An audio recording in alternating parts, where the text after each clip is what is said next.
అందరికీ మురళీధర్ క్లాస్ రూమ్కి స్వాగతం. ఈరోజు ఈ క్లాసులో మీరు భారతదేశ చరిత్రలో కొంచెం కాదు బాగా కష్టంగా అనిపించేటువంటి టాపిక్ ఒకటి ఉన్నది. అదే సూఫీ ఉద్యమం, సూఫీ సన్యాసులకు సంబంధించినటువంటి అంశాలు, సూఫీ ప్రవక్తలకు సంబంధించిన అంశాలు. ఇది మనం చదివేటప్పుడు చాలా బోరింగ్గా ఉంటుంది. ఎందుకంటే ఆ పదాలు కానీ అందులో ఉండే అంశాలు కానీ మనకు కాస్త కొత్తగా ఉండటం వల్ల పెద్దగా శ్రద్ధ పెట్టం. అట్ ద సేమ్ టైం మన యొక్క అకాడమిక్ పుస్తకాల్లో ఇచ్చినటువంటి మ్యాటర్ కూడా మనకు కాస్త గందరగోళానికి గురి చేస్తూ ఉంటుంది అన్నమాట. దీన్ని దృష్టిలో పెట్టుకుని ముఖ్యంగా అనేక పోటీ పరీక్షలు, ముఖ్యంగా డిఎస్సి పాయింట్ ఆఫ్ వ్యూలో ఇది ఎలా నేర్చుకుంటే బాగుంటుంది అనే ఉద్దేశంతో ఈరోజు నేను ఒక వీడియో ద్వారా మీ ముందుకు వచ్చాను. ఈ టాపిక్ని మనం ఎలా నేర్చుకుందామంటే 3 స్టెప్పుల ద్వారా నేర్చుకుందాం. అందులో మొదటి స్టెప్లో మీరు సూఫీ తత్వం యొక్క లక్షణాలు నేర్చుకుంటారు. ఇది చాలా అవసరం అన్నమాట. మనం ఏదైనా ఒక తత్వాన్ని, ఏదో ఒక మత విధానాన్ని గమనించాలంటే దాని యొక్క లక్షణాలు మనం చూడాలి. ఈ సూఫీ ఉద్యమం కానీ, సూఫీ సన్యాసుల విధానాలు కానీ, లేదా సూఫీ మత విధానంలో ఉండేటువంటి లక్షణాలను మనం మొదటి విభాగంలో నేర్చుకుంటాం. ఇక రెండోది ఏంటంటే సూఫీ మతం ఆవిర్భావం గురించి నేర్చుకుంటాం. అంటే ఎలా పుట్టింది, ఇక్కడ పదం ఎలా పుట్టింది, ఏ ప్రాంతంలో పుట్టింది, పుట్టడానికి గల కారణాలు ఏంటి అనేది మనం నేర్చుకుంటాం. ఇక తర్వాత మూడో అంశం ఏంటంటే సూఫీలో ఉండేటువంటి సిల్సిలాలు, అంటే సంప్రదాయాలు అనొచ్చు, లేదా సూఫీలో ఉండేటువంటి శాఖలు అనొచ్చు. ఈ శాఖల గురించి, అందులో ఉండేటువంటి సూఫీ సన్యాసులు ఉండేటువంటి ప్రముఖుల గురించి ఇక్కడ నేర్చుకుంటారు. ఇలా 3 స్టెప్స్ కింద ఇది మీరు నేర్చుకోవటం. ఇదే విధానంలో మీరు నోట్స్ని తయారు చేసుకుంటే చదువుకోవడానికి అర్థంగా ఉంటుంది. దాంతోపాటుగా విషయం కూడా బాగా అర్థమవుతుంది అనమాట. విద్యార్థులను రండి, మొదట మనం ఏమి నేర్చుకుందాం, లక్షణాలు చూద్దాం. ఏ లక్షణాలు? సూఫీ ఉద్యమంలో ఉండేటువంటి కొన్ని లక్షణాలు మనం చూద్దాం. లక్షణాలు చూసే ముందు మన దేశంలో అనేక దర్గాలు ఉంటాయి. ఆంధ్రప్రదేశ్లో కానీ, కడపలో ఉండేటువంటి దర్గా కానీ, అలాగే భారతదేశంలో చాలా చోట్ల ప్రముఖమైనటువంటి దర్గాలు ఉన్నాయి. ఆ దర్గాలన్నిటి కూడా పుణ్యక్షేత్రాలుగా పిలువబడుతూ ఉంటాయి. ఈ దర్గాల్లో ప్రతి సంవత్సరం ఏదో ఒక రోజున ఉత్సవాలు చేస్తూ ఉంటారు. ఈ ఉత్సవాలకి అటు ముస్లింలు వెళ్తారు, ఇటు హిందువులు కూడా వెళ్తూ ఉంటారు. ఈ దర్గాల్లో జరిగేటువంటి ఉత్సవాలని మనం ఉర్సు ఉత్సవాలుగా పిలుస్తూ ఉంటాం. ఈ దర్గా అంటే ఏంటి? ఇక్కడ ఇంతకీ ఈ సూఫీ సన్యాసులు ఉన్నారు కదా, ప్రవక్తలు, ఈ సూఫీ సన్యాసుల యొక్క సమాధులే దర్గాలు అనమాట. మరి ఉర్సు అంటే ఏంటి? సూఫీ సన్యాసుల యొక్క వర్ధంతుల్ని ఉర్సు ఉత్సవాలుగా సెలబ్రేట్ చేస్తారనమాట. ఇలా జరిగేటువంటి ఈ ఉర్సు ఉత్సవాల్లో హిందువులు పాల్గొంటారు, ముస్లింలు పాల్గొంటారు. నీకు మిగతా పండుగల్లో చూసినప్పుడు హిందువులు కానీ, ముస్లింలు కానీ ఉంటారు తప్ప, ఈ ఉర్సు ఉత్సవాల్లో మాత్రం 2 భిన్నమైనటువంటి మతాలకు చెందిన ప్రజలు అక్కడ ఎంతో భక్తి శ్రద్ధలతో పాల్గొంటారు. అంటే ఇక్కడ ఏదో జరిగిందనమాట భారతదేశంలో. ఏం జరిగిందంటే అదే ఈ సూఫీ ఉద్యమం చేసినటువంటి గొప్ప మేలు అని చెప్పొచ్చు. హిందువుల్ని ముస్లింని కలిపినటువంటి గొప్ప విధానంగా దీన్ని మనం చెప్పొచ్చు. భారతదేశానికి సంబంధించి హిందూ మతంలో ఉన్నటువంటి భక్తి ఉద్యమం ఎంత గొప్పదో, అలాగే ముస్లిం మతంలో కూడా ఈ సూఫీ ఉద్యమం అనేటువంటి అంతకంటే గొప్పదని చెప్పొచ్చు. ఈ సూఫీ ఉద్యమం ద్వారా అటు హిందూ మతంలో, ఇటు ముస్లిం మతంలో ఉన్నటువంటి అనేక అంశాలను మేళవింపు చేసుకుంటూ హిందూ ముస్లింల ఐక్యతకు ఇది బాగా దోహదపడింది. ఆ ఐక్యతకు చిహ్నాలే, ఆ ఐక్యతకు నిదర్శనాలే సూఫీ సన్యాసులు చేసినటువంటి శ్రమకు ఫలితాలే నేడు మనం దర్గాల్లో చూస్తున్నటువంటి ఉత్సవాలు కానీ, ఈ ఉరుసు ఉత్సవాలు కానీ, అక్కడ జరిగేటువంటి కార్యక్రమాలు కానీ, లక్షలాదిగా భక్తులు అక్కడికి తరలి వెళ్తూ ఉంటారు, తమ మొక్కులు తీర్చుకుంటూ ఉంటారు, ఎంతో ఆనందాన్ని, ఎంతో పవిత్రతను వాళ్ళు అక్కడ పొందుతూ ఉంటారు. ఇంత గొప్పగా భారత జాతిలో ఐక్యతను తీసుకొచ్చినటువంటి సూఫీ ఉద్యమం గురించి కానీ, సూఫీ ఉద్యమకారుల గురించి కానీ మనం తెలుసుకోవటం ఈ భారతదేశంలో పుట్టిన పౌరుడిగా మన యొక్క బాధ్యత, మన యొక్క కనీస ధర్మం అన్నమాట. సో ఇప్పుడు మనం సూఫీ ఉద్యమంలో ఉండేటువంటి లక్షణాలను గమనిద్దాం. సూఫీ తత్వం ఏం చెబుతుంది, సూఫీ మతం ఏం చెబుతుంది, సూఫీ సన్యాసులు ఏం చెప్తున్నారా అంటే, మొదట వాళ్ళు చెప్తున్నది ఏంటంటే నిరాడంబర జీవితాన్ని గడపండి అని చెప్తున్నారు. ఎటువంటి ఆడంబరాలు లేకుండా సింపుల్ జీవితాన్ని, సింపుల్ లైఫ్ని వాళ్ళు గడపమని చెప్తూ ఉంటారు. ఎవరు? సూఫీ సన్యాసులు. ఇలా నిరాడంబర జీవితం గడపటమే సూఫీ మతంలో ఉన్నటువంటి ఒక గొప్ప లక్షణం. ఈ సూఫీ సన్యాసులు నివసించేటువంటి ప్రాంతం లేదా ప్రదేశాన్ని ఏమంటారంటే కంకాస్ అంటారు. అంటే వాళ్ళ యొక్క నివాస గృహాలు అన్నమాట కంకాస్ అంటే. నిరాడంబర జీవితంతో పాటు సూఫీ తత్వం చెబుతున్నటువంటి మరొక విషయం, దేవుడి పట్ల అమితమైనటువంటి భక్తి ఉండాలి, ప్రేమ ఉండాలి, విశ్వాసం ఉండాలి. దైవం పట్ల విశ్వాసం వ్యక్తం చేయటం కానీ, ఈ దైవాన్ని ప్రేమించడం అనేటువంటిది దేవుణ్ణి చేరుకోవడానికి మనకు ఉపయోగపడేటువంటి ఒక మార్గం లాంటిది అని చెప్తారు ఎవరు? సూఫీ సన్యాసులు. అలాగే సూఫీ తత్వం చెబుతున్నటువంటి మరొక అంశం ఏకాంతర విధానాన్ని వీళ్ళు బాగా ఇష్టపడుతూ ఉంటారు. అంటే ఎవరితో ఏ సంబంధాలు లేకుండా ఈ సూఫీ సన్యాసులు ఏకాంతర జీవనం అనేటువంటిది గడిపేవారు. ఎప్పుడో తన యొక్క శిష్యులు వచ్చినప్పుడు వాళ్ళతో మాట్లాడటం, మళ్ళీ తిరిగి వాళ్ళు మళ్ళీ తమ యొక్క ధ్యానంలో, తమ యొక్క లోకంలో వాళ్ళు ఉండేవారు అన్నమాట. ఏకాంతర జీవనం వీళ్ళు గడపటం అనేటువంటిది సూఫీ తత్వంలో ఉన్నటువంటి ఒక గొప్ప అంశం.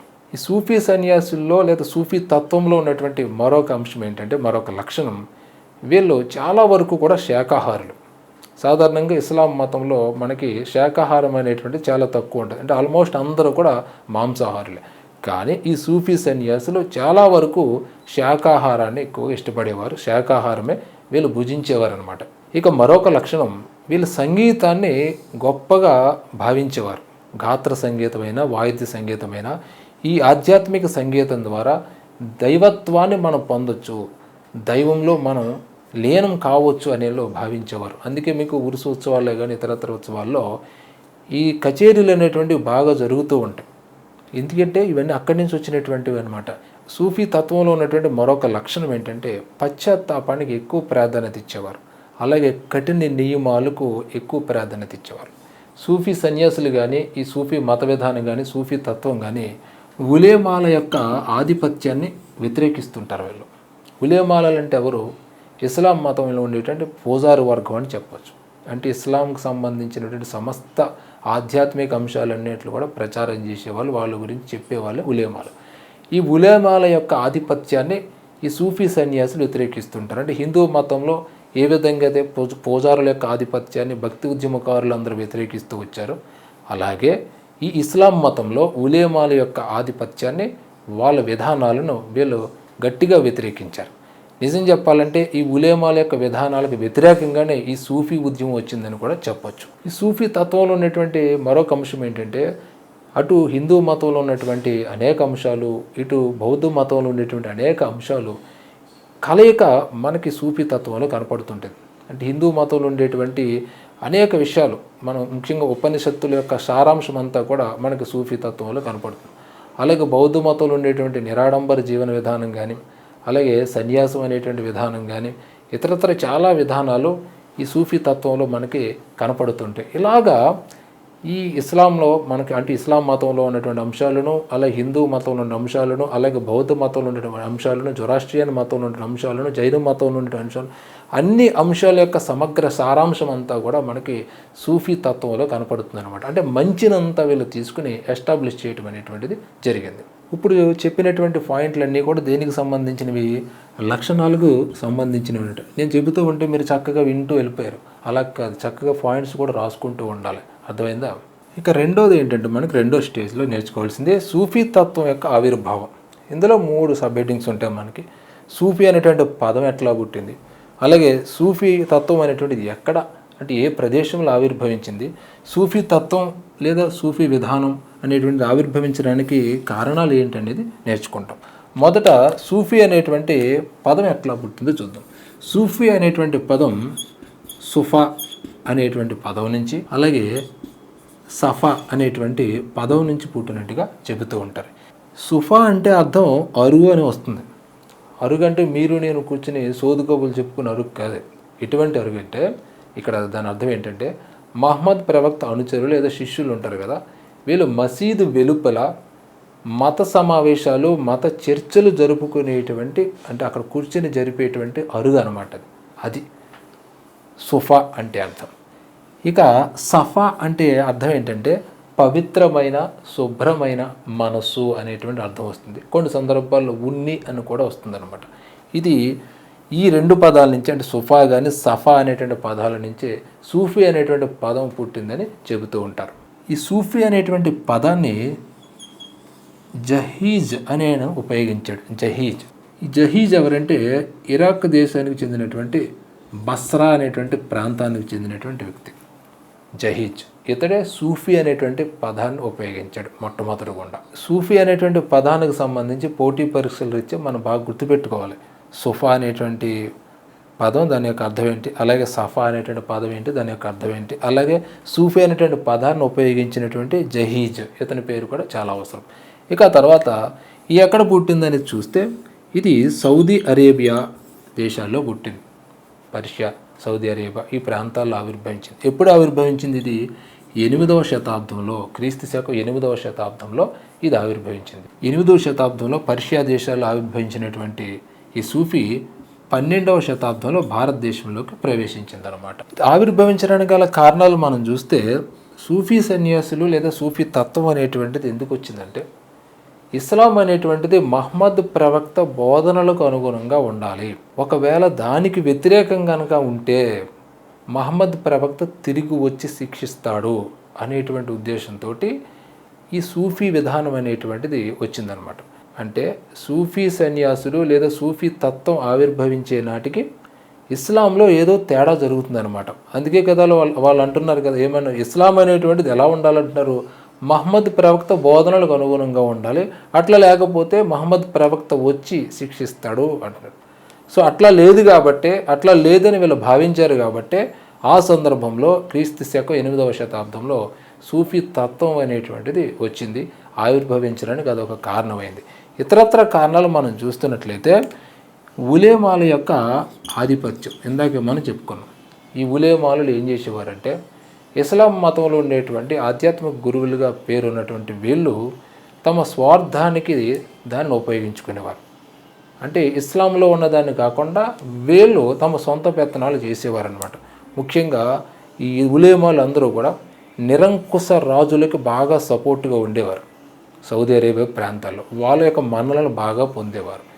యాక్చువల్గా ఇస్లాం ఏం చెప్తుంది, ప్రజాస్వామ్యబద్ధమైనటువంటి విధానాన్ని ఇస్లాం ప్రబోధిస్తూ ఉంటుంది. దానికి వ్యతిరేకంగా నిరంకుశ రాజులకు వీళ్ళు సపోర్ట్ చేస్తూ వాళ్ళ నుంచి కానుకలు పొందుతుంటూ సామాన్య ప్రజల్ని హింసిస్తూ వీళ్ళు ఉండేవారు. దాంతో ఏమైంది, ఈ ఉలేమాల యొక్క అనుసరిస్తున్నటువంటి దురహంకారపూరితమైనటువంటి విధానాలకు వ్యతిరేకంగా సూఫీ విధానం అనేటువంటిది వచ్చింది. ఇదే రకమైనటువంటి సంస్కరణలు కూడా మనకి క్రైస్తవ మతంలో కనపడుతుంటాయి. క్రైస్తవ మతంలో పోపులు చేసినటువంటి ఇలాంటి చర్యల మూలంగా, అంటే సామాన్య ప్రజలను పట్టించుకోకుండా వాళ్ళని పీడించడం మూలంగా ప్రొటెస్టెంట్ ఉద్యమం వచ్చింది. అది దాని ద్వారా ఏమైంది, క్రైస్తవ మతం సంస్కరించబడింది.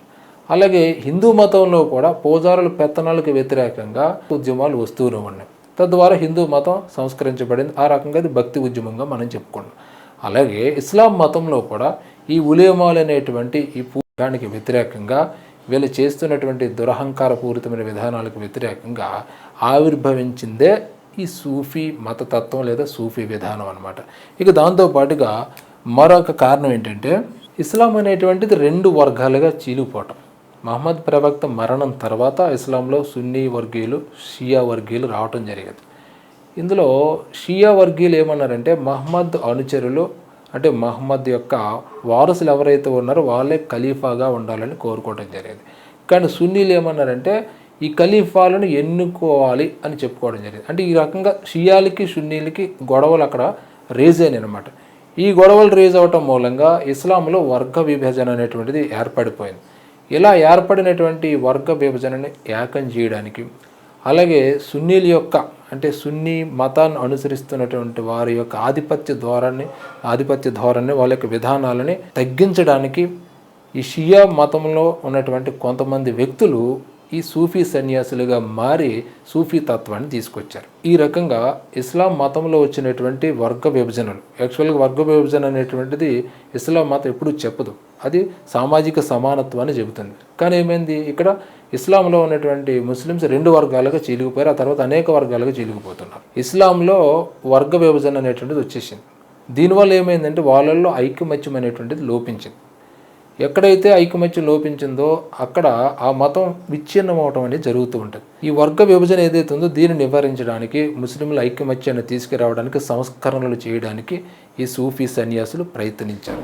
ఈ రకంగా ఇస్లాం మతంలో సంస్కరణలు తీసుకురావడానికి సూఫీ సన్యాసులు, సూఫీ ప్రవక్తలు హిందూ మతం నుంచి, అలాగే బౌద్ధ మతం నుంచి, జైన మతం నుంచి, జొరాస్ట్రియన్ మతం నుంచి అనేక అంశాలను క్రోడీకరించుకుంటూ ఈ సూఫీ తత్వాన్ని ప్రచారం చేయడం మొదలుపెట్టారు. తద్వారా వాళ్ళు సామాజిక సమానత్వాన్ని తీసుకురావడానికి, అన్ని మతాలు ఒకటే అనేటువంటి అంశాన్ని తీసుకురావడానికి అలాగే వివిధ వర్గాల మధ్య ఉన్నటువంటి భేదాలను తొలగించడానికి, ఐకమత్యాన్ని తీసుకురావడానికి వీళ్ళంతో ప్రయత్నించారు.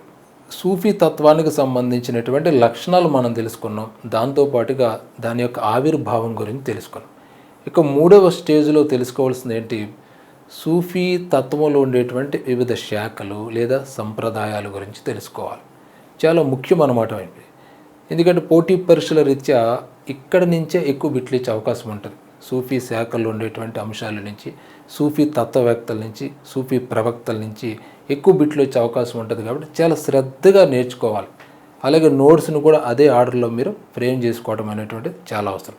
రైట్, ఇప్పుడు మనం ఆ టాపిక్లోకి వెళ్దాం. వెళ్ళే ముందు మీకు 2 విషయాలు చెబుతాను. అందులో ఒకటి, మీలో ఎవరైనా school assistant social studies prepare అవుతూ ఉంటే మురళీధర్ క్లాస్ రూమ్ ద్వారా ఆన్లైన్ పరీక్షలు అనేటువంటివి నిర్వహిస్తున్నాం. ఈ ఆన్లైన్ పరీక్షలు అనేటువంటివి మురళీధర్ క్లాస్ రూమ్ యాప్ ద్వారా జరుగుతాయి. కాబట్టి విద్యార్థులారా, మొదట మీరు మురళీధర్ క్లాస్ రూమ్ యాప్ని గూగుల్ ప్లే స్టోర్ నుంచి డౌన్లోడ్ చేసుకుని రిజిస్టర్ అవ్వండి. ఓకే, ఇక ఎగ్జామ్స్ రాయాలనుకుంటే ఇక్కడ కనపడుతున్నటువంటి నెంబర్లకు మీరు కాల్ చేయండి. ఎగ్జామ్స్ ఎలా రాయాలో, వాటిని ఎలా పొందవచ్చో చెబుతారు. ఈ ఎగ్జామ్స్ అనేటువంటివి స్కూల్ అసిస్టెంట్ ప్రిపేర్ అయ్యే వాళ్ళకి అన్ని సబ్జెక్టుల మీద ఉంటుంది. అంటే స్కూల్ అసిస్టెంట్ సోషల్ ప్రిపేర్ అయ్యే వాళ్ళకి తెలుగు ఉంటుంది కదా, తెలుగు మీద టెస్టులు ఉంటాయి. ఇంగ్లీష్ ఉంటుంది కదా, ఇంగ్లీష్ మీద టెస్టులు ఉంటాయి. అలాగే సైకాలజీ ఉంటుంది కదా, సైకాలజీ మీద కూడా పరీక్షలు ఉంటాయి. దాంతోపాటుగా కంటెంట్ 6వ తరగతి నుంచి ఇంటర్మీడియట్ వరకు కంటెంట్ మీద ఎగ్జామ్ జరుగుతాయి.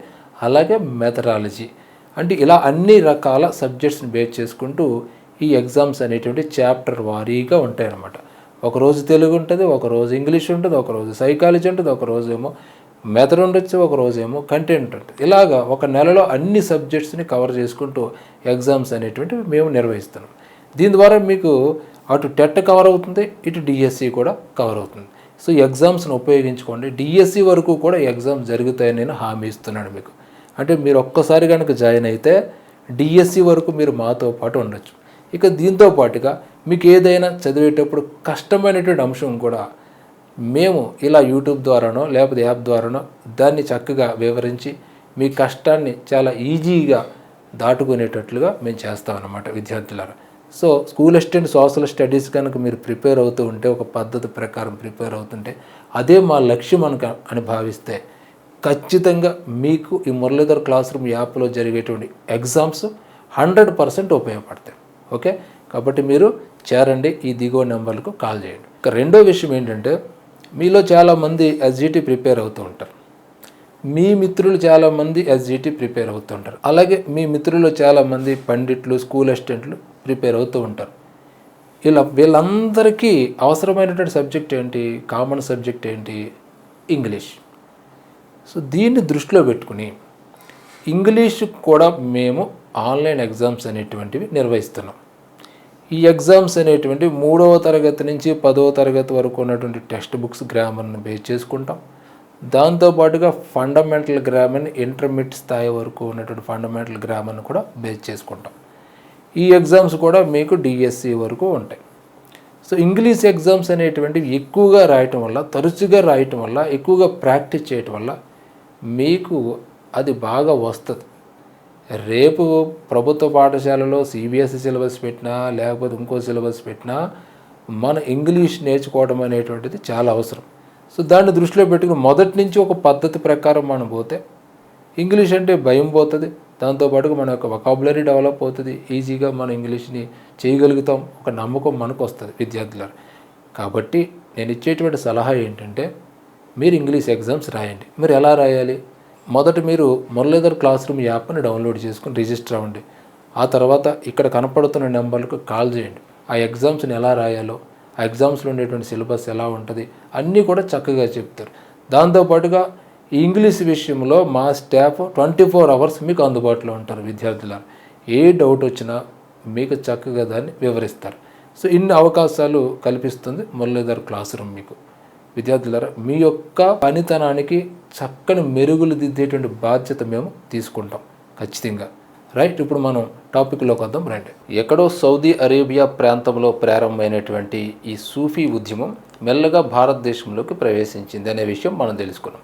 ఇలా భారతదేశంలోకి ప్రవేశించినటువంటి ఈ సూఫీల్లో అనేక శాఖలు అనేటువంటివి అనంతర కాలంలో ఏర్పాటు చేయబడ్డాయి. ముఖ్యంగా అబుల్ ఫజిల్ రచన ద్వారా మనకు తెలిసేది ఏంటంటే భారతదేశంలో ఈ మొఘలాయులు పరిపాలిస్తున్నటువంటి కాలంలో 14 సిల్సిలాలు ఉన్నట్లుగా తెలుస్తుంది. అందులో కొన్ని ముఖ్యమైనటువంటి సిల్సిలాల గురించి, అంటే మనకి ఇంటర్మీడియట్ స్టాండర్డ్లో కొంచెం పై స్థాయి వరకు వెళుతూ కొన్ని ముఖ్యమైనటువంటి సిల్సిలాల గురించి నేర్చుకుందాం. అందులో మొట్టమొదటి నేర్చుకోవాల్సింది చిస్తీ సిల్సిలా. చిస్తీ అని, అలాగే చిష్టి అని కూడా దీన్ని అంటారు. చిష్టి సిల్సిలా. యాక్చువల్గా ఈ చిష్టి సిల్సిలాలో ఈ చిష్టి అనేటువంటిది ఒక ప్రదేశం, ఆఫ్ఘనిస్తాన్లో ఉన్నటువంటి ఒక చిన్న ప్రాంతం అన్నమాట. ఆ ప్రాంతం పేరు మీదుగానే ఆ సిల్సిలాకి ఏమని పేరు వచ్చిందంటే చిష్టి సిల్సిలా అని వచ్చింది. ఇంతకీ ఈ చిస్తీ లేదా చిష్టి సిల్సిలాను ప్రారంభించిన వాడు ఎవడంటే ఖ్వాజా అబ్దుల్లా చిస్తీ. ఇతర ఏ దేశానికి చెందినవాడు? ఆఫ్ఘనిస్తాన్ లేదా ఇరాక్, అంటే పర్షియా అనేవారు కాబట్టి ఆ ప్రాంతానికి చెందినటువంటి ఇతడు ఈ చిష్టి అనేటువంటి ప్రాంతంలో తన యొక్క బోధన, బోధన అంటే తను అనుసరించినటువంటి సిద్ధాంతాన్ని, ఇస్లాం తత్వాన్ని అక్కడ ప్రచారం చేయటం ప్రారంభించాడు అనమాట. అలాగ మొదలైనటువంటిదే ఈ చిష్టి సిల్సిలా. సిల్సిలా అంటే ఏంటో తెలుసుకున్నాం కదా, గురు పరంపర అన్నమాట. అంటే మొత్తం చిష్టి సిల్సిలాలో మొదటివాడు ప్రధాన గురువు ఎవడనమాట? ఖ్వాజా అబ్దుల్లా చిస్తీ. ఇతనే దాన్ని ప్రారంభించాడు. అలా ప్రారంభమైనటువంటి ఈ చిస్తీ సిల్సిలా అనేక నలుమూలలకు వెళ్తూ వచ్చింది. దీన్ని భారతదేశంలోకి వ్యాప్తి చేసిన వాడు మాత్రం ఖ్వాజా మొయినుద్దీన్ చిస్తీ. అజ్మీర్లో మనకి ఆగస్టు నెలలో దర్గాలో ఉరుసు ఉత్సవాలు జరుగుతూ ఉంటాయి. అజ్మీర్ దర్గా అంటే భారతదేశంలోనే చాలా ఫేమస్. ఎంతోమంది ప్రముఖులు అక్కడికి వెళ్తూ తమ యొక్క కోరికలను తీర్చుకుంటూ ఉంటారు. ఆ దర్గా అంటే ఆ సమాధి ఎవరిదంటే ఇదిగో ఖ్వాజా మొయినుద్దీన్ చిస్తీ అనమాట. ఇతడే భారతదేశంలో ఈ చిస్తీ సిల్సిలాను ప్రారంభించాడు. ఇతడు తన యొక్క కార్యకలాపాలకు కేంద్రంగా ఎక్కడ చేసుకున్నాడంటే రాజస్థాన్ రాష్ట్రంలో ఉన్నటువంటి అజ్మీర్ నగరాన్ని అతడు కేంద్రంగా చేసుకుని అతడు తన యొక్క బోధనలను అక్కడి నుంచి ప్రారంభించుకోవడం మొదలుపెట్టాడనమాట. ఇది ఖ్వాజా మొయినుద్దీన్ చిస్తీకి సంబంధించినటువంటి అంశం. ఇక తర్వాత చిస్తీ సిల్సిలాలో అతని శిష్యుడైనటువంటి షేక్ కుతుబుద్దీన్ బక్తియార్ కాకి. కుతుబుద్దీన్ పేరు మనకు చాలాసార్లు వింటూ ఉంటాం. కుతుబ్ మినార్ పేరు వింటాం, కుతుబుద్దీన్ ఐబక్ పేరు వింటాం. ఈ కుతుబుద్దీన్ ఐబక్ ఇతను బాగా ఆరాధించేవాడు అనమాట. షేక్ కుతుబుద్దీన్ బక్తియార్ని ఢిల్లీ సుల్తాన్ అయినటువంటి కుతుబుద్దీన్ ఐబక్ బాగా ఆరాధించేవాడు. ఆ ఆరాధనకు గుర్తుగానే అతడు ఢిల్లీలో కుతుబ్ మినార్ నిర్మాణాన్ని చేపట్టడం జరిగింది. అఫ్కోర్స్ అనంతర కాలంలో దాన్ని ఇల్టుట్మిష్ పూర్తి చేశాడు, ఆ విషయం మీకు తెలుసు. ఈ షేక్ కుతుబుద్దీన్ బక్తియార్ కాకి తన యొక్క కేంద్రాన్ని ఢిల్లీ చేసుకున్నాడు. అతని యొక్క దర్గా కూడా మనకి ఢిల్లీలో ఉన్నట్టుగా తెలుస్తుంది. ఇతడుకు ఉన్నటువంటి మరొక లక్షణం ఏంటంటే ఇతడు సంగీతాన్ని, అంటే ఆధ్యాత్మిక సంగీతాన్ని బాగా ఇష్టపడ్డాడు. మనం సూఫీ మతం యొక్క లక్షణాల్లో దీన్ని ప్రస్తావించుకున్నాం కాబట్టి ఆ విషయం ఇక్కడ అక్కర్లేదు. ఇక మూడవ ముఖ్యమైనటువంటి సూఫీ సన్యాసి షేక్ ఫరీద్. అంటే షేక్ కుతుబుద్దీన్ బక్తియార్ కాకి శిష్యుడు అనమాట ఇతడు. షేక్ ఫరీద్, ఇతన్నే బాబా ఫరీద్ అని కూడా పిలుస్తారు. షేక్ ఫరీద్ లేదా బాబా ఫరీద్ని మనం బాగా గుర్తుపెట్టుకోవాల్సిన అవసరం ఉన్నది. కారణం ఏంటంటే ఇతను అనుసరించినటువంటి విధానాలు, బోధించినటువంటి తత్వం మనకి ఆది గ్రంథ్. ఈ ఆది గ్రంథ్ ఎవరిది? సిక్కు మతాన్ని యొక్క పవిత్ర గ్రంథం ఆది గ్రంథ్. అందులో ప్రస్తావించబడ్డాయి. అందులో కూడా ఇతరు బోధించినటువంటి అనేక బోధనలు అందులో లిఖించారు. ఎందుకని ఆది గ్రంథంలో లిఖించబడ్డాయంటే ఈ బాబా ఫరీద్ అని ఆయన మనకి పంజాబ్ రాష్ట్రంలో పంజాబ్ ప్రాంతాన్ని తన కేంద్రంగా చేసుకుని అక్కడ తన యొక్క బోధనలు చేయటం జరిగిందనమాట.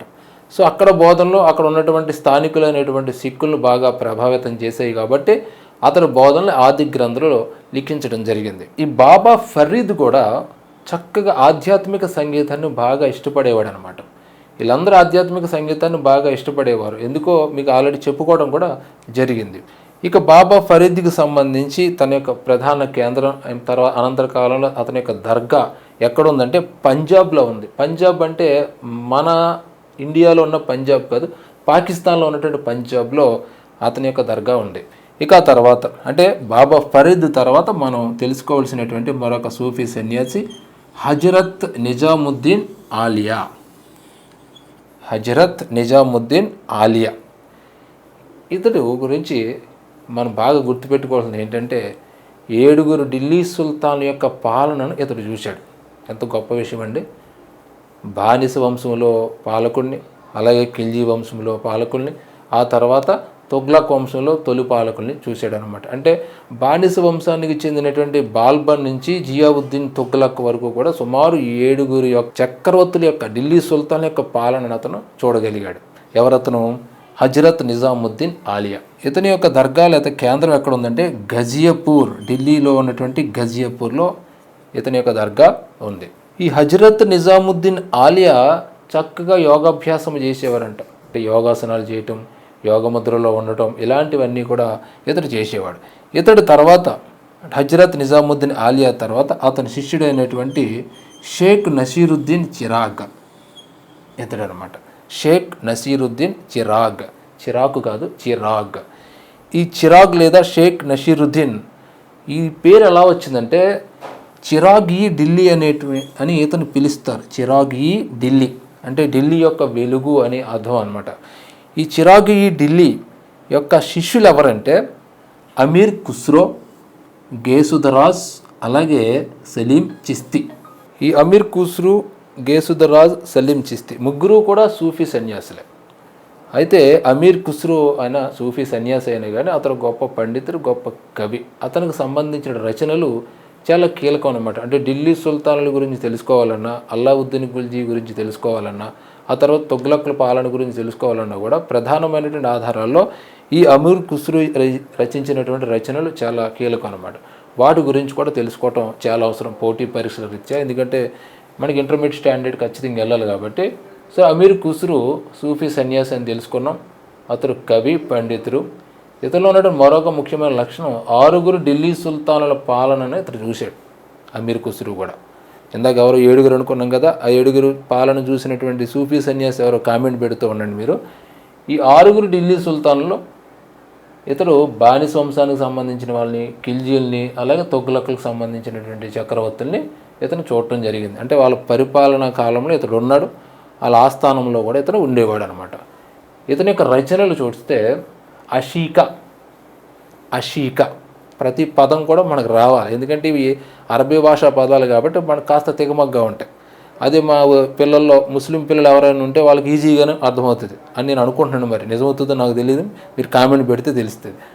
అషీక, అలాగే తుగ్లక్ నామా రెండోది, మూడోది కిరాన్ ఉస్ సదైన్, జాగ్రత్తగా రాసుకోండి, కిరాన్ ఉస్ సదైన్.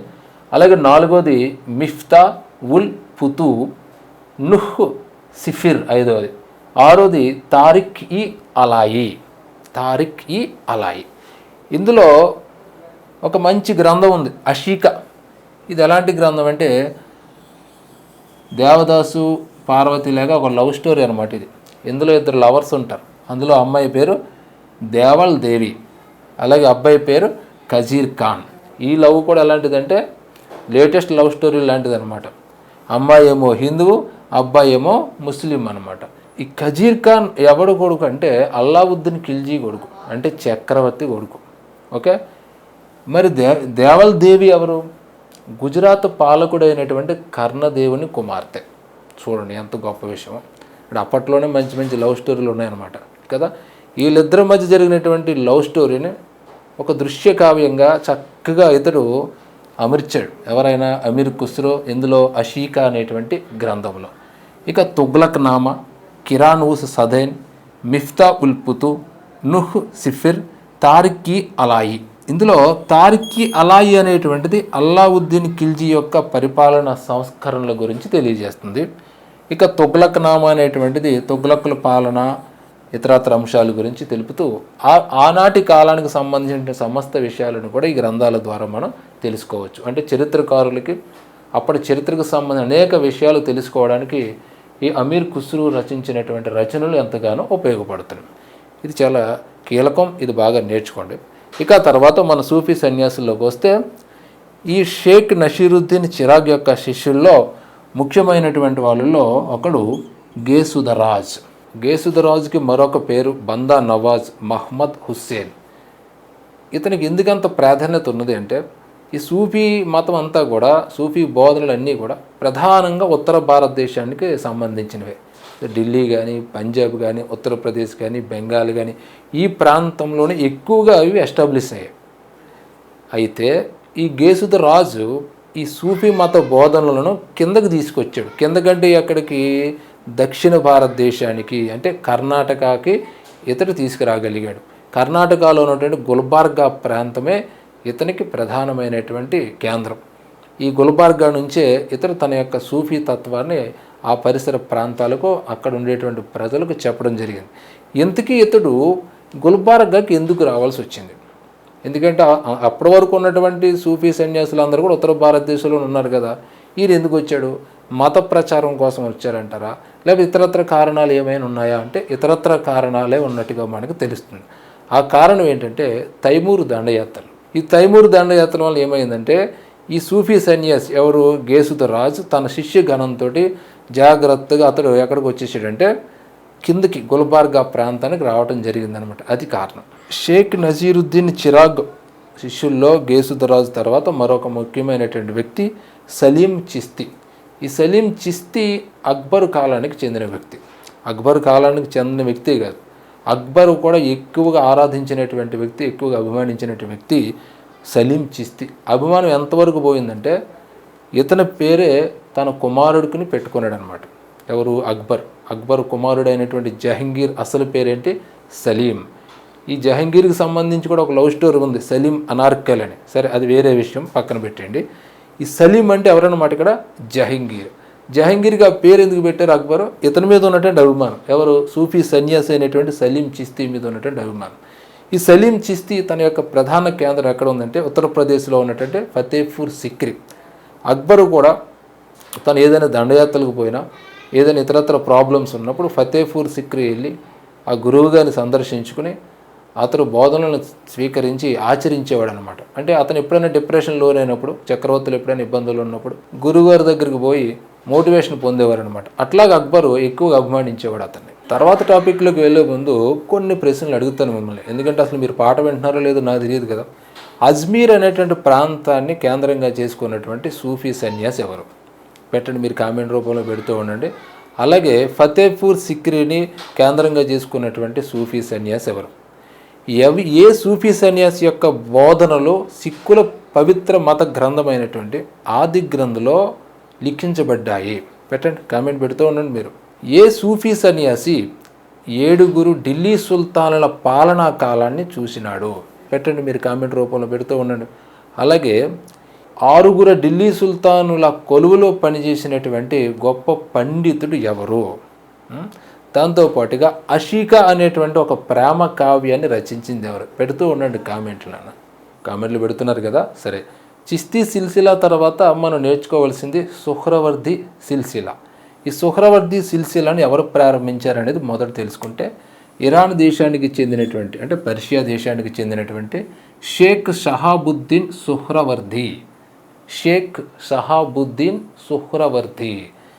ఈ సుహ్రవర్ది అంటే ఇతని పేరు మీదగానే తన అనుచరులకు సుహ్రవర్ది అనేటువంటి పేరు రావటం అది జరిగింది. దాన్నే సుహ్రవర్ది సిల్సిలా అన్నారనమాట. ఈ సుహ్రవర్ది శాఖను, ఇరాన్లో విస్తరించినటువంటి సుహ్రవర్ది శాఖను భారతదేశానికి తీసుకొచ్చిన వ్యక్తి ఎవరంటే షేక్ బహావుద్దీన్ జకారియా. షేక్ బహావుద్దీన్ జకారియా అనమాట. ఇతడు భారతదేశాన్ని తీసుకొచ్చాడు. ఈ సుహ్రవర్ది శాఖ యొక్క ప్రధాన కేంద్రం ముల్తాన్. ముల్తాన్ అంటే ఇప్పుడు ఎక్కడ ఉందండి? పాకిస్తాన్లో ఉన్నటువంటి ప్రాంతం అనమాట ముల్తాన్. పంజాబ్ రాష్ట్రం, పాకిస్తాన్లో కూడా పంజాబ్ ఉంటుంది అనుకున్నాం కదా, అక్కడ ఉండేటువంటి ముల్తాన్ దగ్గరగా ఉన్నటువంటి ప్రాంతం అనమాట అది. అక్కడ దాన్ని కేంద్రంగా చేసుకున్నారు. దేనికి? సుహ్రవర్ది శాఖకు. ఆ తర్వాత అనంతర కాలంలో అదేమైందంటే సింధుకు మార్చబడింది. అంటే బిట్ అడగొచ్చు అనమాట. సుహ్రవర్ది సిల్సిలా తొలి ప్రధాన కేంద్రం ఏమిటి అంటే ముల్తాను. అనంతర కాలం ఎక్కడికి మార్చబడిందంటే సింధ్ అని చెప్పాలి. ఈ సుహ్రవర్ది సిల్సిలా ఈ షేక్ బహావుద్దీన్ జకారియా తర్వాత 2 శాఖలుగా డివైడ్ అయిపోయింది. ముల్తాన్ కేంద్రంగా ఒక శాఖ, అలాగే రాజ్పూర్ కేంద్రంగా మరొక శాఖ అనమాట. ముల్తాన్ కేంద్రంగా ఏర్పడినటువంటి శాఖ ముల్తాన్ శాఖ. దీన్ని బదర్ ఉద్దీన్ అరఫ్ దీన్ని ప్రారంభించాడు. బదరుద్దీన్ అరఫ్ అనమాట. ఇది ఎవరంటే ఇతను షేక్ బహావుద్దీన్ యొక్క కుమారుడు.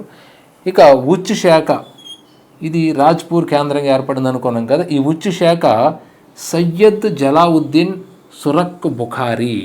పేరు చాలా కష్టంగా ఉంటాయి, పదే పదే వింటూ పదే పదే చదువుతూ ఉంటే ఇలాంటి పదాలు మనకి ఈజీగా వస్తాయన్నమాట. ఎందుకంటే మనం సౌదీ అరేబియాలో లేం కదా, ఆంధ్రప్రదేశ్లో ఉన్నాం. ఆ పదాలు వాళ్ళకు అలవాటు, మన పదాలు మనకు అలవాటు. మన పేర్లు వాళ్ళకు కూడా అలాగే ఉంటాయి. వెంకటరావు, సుబ్బారావు, పుల్లారావు ఇలాంటి పేర్లు వాళ్ళకి చాలా కష్టంగా ఉంటాయి పలకడానికి. వాళ్ళ పేర్లు మనకి కష్టంగానే ఉంటాయి, కానీ మనం ప్రాక్టీస్ చేస్తే వస్తాయన్నమాట. అవునంటారు కాదంటారా? అవునైతే కామెంట్ పెట్టండి. ఉచ్ శాఖ సయ్యద్ జలాలుద్దీన్ సురక్ బుఖారీ అదనమాట. ఇది రాజ్పూర్ కేంద్రం.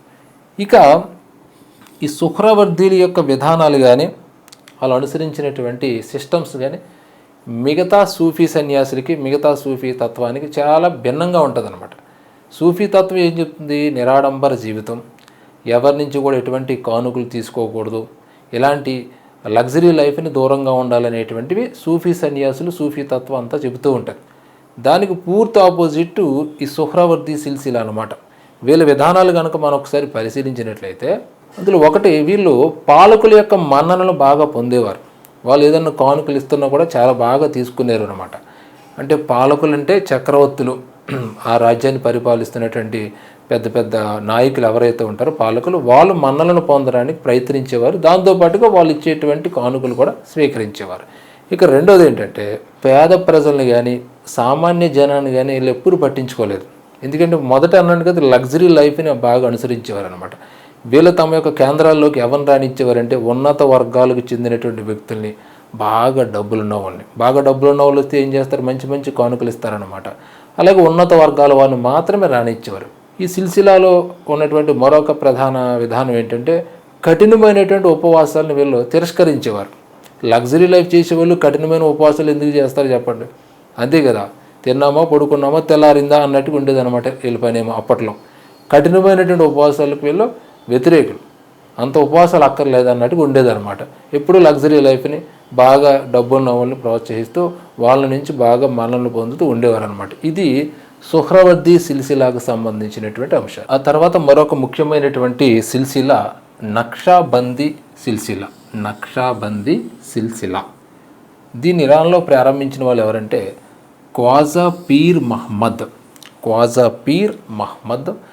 ఇక భారతదేశంలో దీన్ని వ్యాప్తి చేసిన వాళ్ళు ఖ్వాజా బాకీ బిల్లా. ఈ నక్షాబందీ సిల్సిలా ప్రత్యేకత ఏంటంటే, ఔరంగజేబు ఈ సిల్సిలాను బాగా విశ్వసించేవాడు.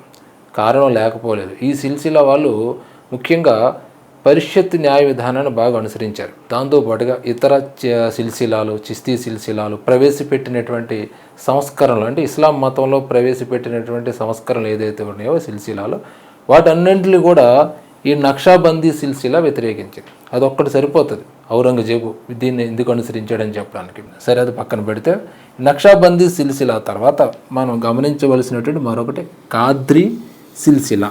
ఖాద్రీ సిల్సిలా దీన్ని ఇరాన్లో ప్రారంభించిన వాడు షేక్ అబ్దుల్ ఖాద్రీ. భారతదేశంలో తీసుకొచ్చిన వాడు షేక్ నియమతుల్లా. ఈ పేర్లన్నీ కూడా ఎలా గుర్తుపెట్టుకుంటారో నాకు తెలియదు, కానీ ఖచ్చితంగా మాత్రం గుర్తుపెట్టుకోవాలి. ఓకే, అది మాత్రం అశ్రద్ధ చేయమాకండి. ఈ ఖాద్రీ సిల్సిలా యొక్క ప్రత్యేకత ఏంటంటే, వీళ్ళు యోగాను అలాగే సంగీతాన్ని బాగా వ్యతిరేకించేవారు. యోగాను సంగీతాన్ని వీళ్ళు వ్యతిరేకించేవారు. ఇక తర్వాత మరొక సిల్సిలా ఫిరదౌసీ సిల్సిలా. ఫిరదౌసియా సిల్సిలా. ఇందులో ముఖ్యమైనటువంటి అంశం అంటే, ఇది ఇరాన్లో ప్రారంభమైంది. ప్రారంభించిన వాడు ఎవరంటే షేక్ షరీఫుద్దీన్ యాహ్. భారతదేశంలో దీన్ని తీసుకొచ్చిన వారు ఖ్వాజా నిజాముద్దీన్ ఫిరదౌసీ. ఈ ఫిరదౌసీ యొక్క ప్రధాన కేంద్రం బీహార్ అన్నమాట. ఇలాగా ఈ సిల్సిలాలు ఈ సూఫీ సన్యాసుల యొక్క గురు పరంపర అనేటువంటిది చాలా కాలం పాటు కొనసాగి భారతదేశంలో హిందూ ముస్లింల యొక్క ఐక్యతకు బాగా కృషి చేసినట్టుగా మనకు తెలుస్తుంది. పోటీ పరీక్షల రీత్యా ఇది నేర్చుకోవడం అనేటువంటిది చాలా అవసరం. మామూలు సందర్భాల్లో అయితే ఇది నేర్చుకోవడానికి మీరు పెద్ద ఆసక్తి చూపించరు, ఎందుకంటే పేర్లన్నీ కూడా మీకు గందరగోళంగా ఉంటాయి. At the same time history బుక్స్లో అలాగే ఈ ఇంటర్మీడియట్ బుక్స్లో కూడా ఇచ్చినటువంటి సమాచారం మీకు చాలా గందరగోళాన్ని క్రియేట్ చేస్తుంది అనమాట. దాంతో ఆ పేజీలు మీరు పక్కకు గెంటేసి మీకు బాగా నచ్చిన పేజీలు చదవడానికి ప్రయత్నిస్తారు. మీరు ఏ పేజీలో అయితే చదవడానికి ఇబ్బంది పడుతున్నారో, ఏ పేజీ అయితే మీకు అర్థం చేసుకోవడానికి కష్టంగా ఉంటుందో ఆ పేజీలోంచి బిట్ వస్తుంది. డిఎస్సి పాయింట్ ఆఫ్ వ్యూలో ఇది చాలా గుర్తుపెట్టుకోవాల్సినటువంటి అంశం. గతంలో కూడా అనేకసార్లు నీకు చెబుతూ వస్తున్నాను. అయితే ఈ అంశం చూసిన తర్వాత పిల్లలకి దీని మీద కాస్త అవగాహన కల్పిస్తే మంచిది అనే ఉద్దేశంతో ఈ క్లాసు మీకు చెప్పడం జరిగింది. నేను చెప్పినటువంటి క్లాసు కనుక మీకు ఉపయోగపడుతుందని భావిస్తే ఖచ్చితంగా లైక్ చేయండి, మీ అభిప్రాయాన్ని పోస్ట్ చేయండి. అలాగే మురళీధర్ క్లాస్ రూమ్ని సబ్స్క్రైబ్ చేసుకోండి. అందరికీ ధన్యవాదాలు చెబుతూ సెలవు.